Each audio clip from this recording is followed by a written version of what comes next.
Takže ahojte, priatelia, alebo tí, ktorí ma sledujete, ďakujem za odber a nazbierala som si takéto krásny ľubovník. Je to moja bylinka, robím z toho olej aj čajík. A prišlo mi také pozdieľať, že vlastne čo nás k tomu vedie neustále ako keby mať tú pozornosť vonku v tom, že hľadám niečo. Hľadám niečo, nejaké informácie alebo nejakú pomoc, že čo je za tým, hej.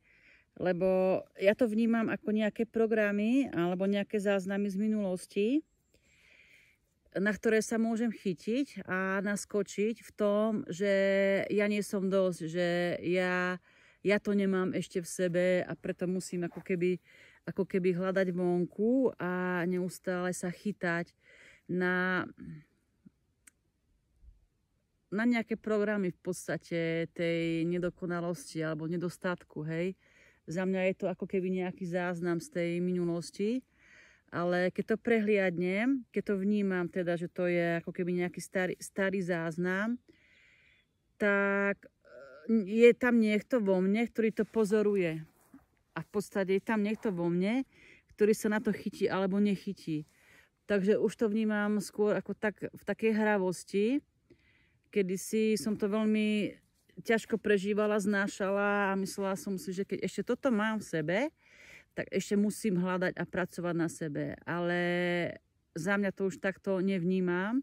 Už to vnímam tak, že super, je to tam, vnímam to, ale ja som niečo za tým, ja som to bytie, hej, že fakt vnímam, že v tej prítomnosti mám skutočne všetko a z toho bodu tu a teraz môžem tvoriť inak, hej, lebo častokrát máme nejakú predstavu o sebe a predstavu o iných, ale to je tiež ilúzia, hej, že my sme vlastne fakt tej bytosti ako keby za tým a aspoň ja vnímam už takú ľahkosť v tom živote, v tom byti a v tom, že som fakt naplno v tom bytovnom okamihu. O to sa mi žije tak ľahšie a o to sa mi žije tak ako keby naplno. Hej? Takže za mňa tá plnosť toho bytia a vlastne tá hojnosť a tá ľahkosť ide ruka v ruke v tej prítomnosti, v tom, že keď si to dovolím, keď sa uvoľním, tak ma povedie krok po kroku, zase sa mi bude odvíjať všetko tak, ako sa mi má odvíjať. A už to nehodnotím, či dobre, či zlé, emócia, hen taká onaká, stav taký onaký. Tak to príjmam, hej, že super, tak sa mi to stalo, lebo čím tam budem dávať odpory a nechce to vidieť a hádať za hlavu a potlačovať, tak sa mi to bude samozrejme, že zväčšovať. Ale keď to príjmem s tou láskou, tak sa mi to ako keby rozplynie, hej. Proste taká bublina praskne, ako keby, hej. A toto je za mňa také, čo som ešte chcela momentálne pozrieť v tomto krásnom prostredí pri chatke v prírode s týmto ľubovničkom bodkovaným alebo trezálkou a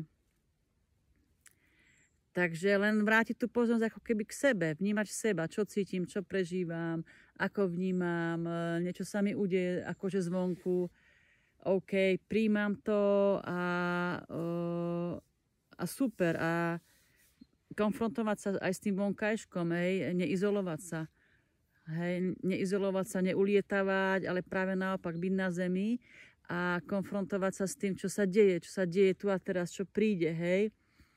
Aj akákoľvek emócia je fajn, je super, že sa to deje.